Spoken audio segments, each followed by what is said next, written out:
Saludos a todos. En la clase de hoy voy a estar hablando acerca de la maleza en general. Al principio no había malezas, ¿verdad? Simplemente eran plantas que estaban creciendo en diferentes ecosistemas. El concepto este de maleza viene del concepto, ¿verdad? De la perspectiva del hombre, que es cuando el hombre la categoriza, ¿verdad? Como una respuesta al efecto negativo de algunas de estas plantas en algunos cultivos u otros ecosistemas que son manejados de una u otra forma. Por definición, la maleza se define como una planta que crece en un lugar no deseado, a modo general. Pero formalmente es una planta que tiene efectos negativos sobre las personas, en la agricultura y en los ecosistemas. Puede exhibir cierta persistencia y resistencia a ser controlada o sus atributos positivos no han sido descubiertos. Cualquier planta puede ser una maleza dependiendo, ¿verdad?, de la situación en particular donde se enfrente. Por ejemplo, en este caso, esto es una siembra reciente de piña en la estación experimental de Corozal, pero previamente había sido utilizada para el cultivo de guineo. Aquí vemos que plantas de guineo, ¿verdad?, que remanentes que permanecen todavía en ese suelo, están creciendo, ¿verdad?, sin uno sembrarlas. Simplemente pues ya están creciendo porque las condiciones son apropiadas para que esta planta pues pueda germinar y se pueda desarrollar. En este caso, esto podría ser considerado como una maleza, el guineo, porque crece en un lugar no deseado. La respuesta es que no. ¿Por qué?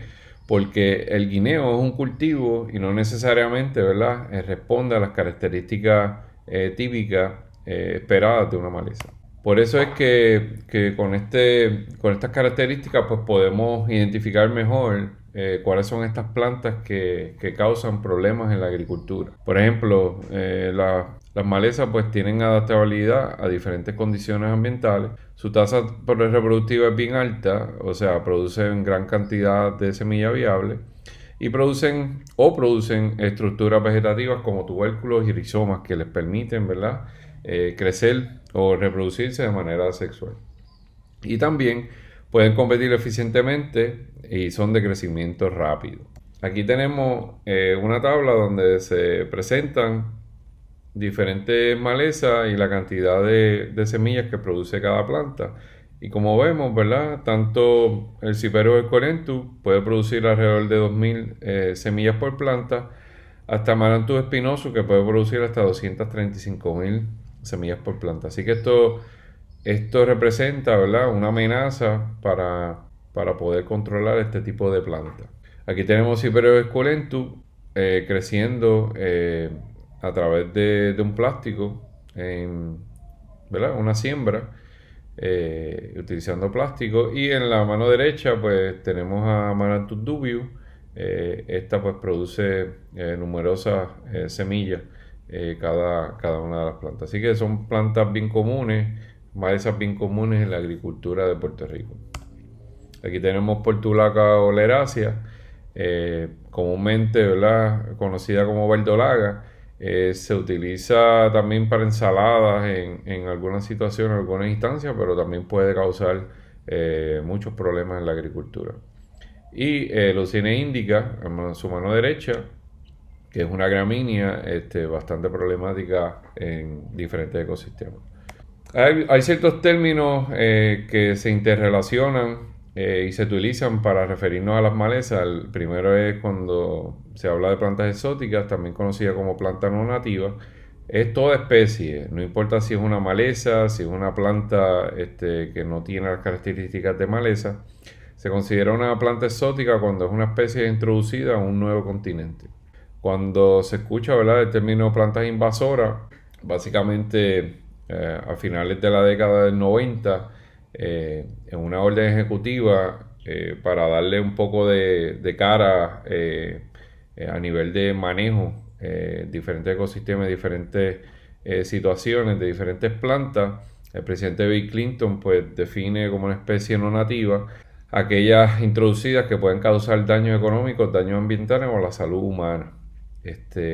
Pero más adelante pues se fueron modificando estas definiciones para básicamente categorizar ciertas plantas que causaban muchos problemas, ¿verdad?, en diferentes ecosistemas. También tenemos las plantas nocivas, que es una especie que causa problemas, pero es regulada por ley. No necesariamente las plantas nocivas en este listado están presentes en el lugar donde se está regulando esta planta. Es básicamente para establecer medidas de prevención y de su distribución de esta planta en el lugar donde no esperamos que esté. Y esto fue definido, ¿verdad?, en el 1974 con el Federal Noxious Weed Act. Ok, aquí tenemos un contraste en esta tabla de los conceptos de maleza o invasora. El caso del jacinto se considera invasora, una planta acuática. En el caso del bledo, una planta bastante común, pero aún así pues, se considera una maleza, habita, ¿verdad?, en diferentes ecosistemas. Y el coquí se puede considerar como ambos, Cyperus rotundus, como una maleza y como una planta invasora. De hecho, el coquí es la maleza principal a nivel mundial de mayor importancia económica. Aquí tenemos una interferencia, ¿verdad?, del bledo Amaranthus dubius en cultivo de calabaza, y como pueden ver aquí, pues el agricultor pues puede producir algunas calabazas, pero tenemos aquí Amaranthus dubius creciendo entre las plantas de calabaza. Aquí tenemos interferencia de ciperácea con gramínea en cultivo de piña. Como vemos, el cultivo de piña está, pero tenemos varias ciperáceas aquí creciendo y varias gramíneas, lo cual impiden, ¿verdad?, el manejo de la piña. Aún así, pues la planta de piña pues pudo soportar y pudo producir la piña, pero en términos de manejo pues se dificulta, ¿verdad?, la cosecha de este cultivo. Muchas gracias.